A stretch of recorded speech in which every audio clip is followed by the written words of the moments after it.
আল্লাহ বললেন, গোলাম মনে করো না জাহাজ থেকে সদরঘাটে ভিড়িয়ে দিলাম, তুমি নিরাপদ হয়ে গেছো।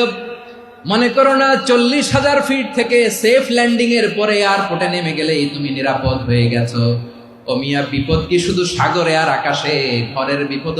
ঘরের ভেতরও বিপদ আসতে পারে কি পারে না? এজন্য সূরা মুলক আল্লাহ বললেন, আমিনতুম মান ফিস সামাই আন ইয়াখসিফা বিকুমুল আরদা ফাইযা হিয়া তামুর। তোমরা কি ভাবছো তোমরা নিরাপদ? সাগরের মধ্যে তুফান, আল্লাহ আল্লাহ ডাকলাম, সদরঘাটে যেয়ে পড়ছি, বাইসে গেছেন তো আপনি। আর পাবে আপনারে আল্লাহ? আল্লাহর তো সাগরের মাঝখানে তো আল্লাহ আপনারে পাইছিল, আর তো পাবে না। আর পাবে আপনারে? আর আল্লাহ ধরতে পারবে আপনারে? ঘরের ভেতরও বিপদ দিয়ে আটকাতে পারে কে?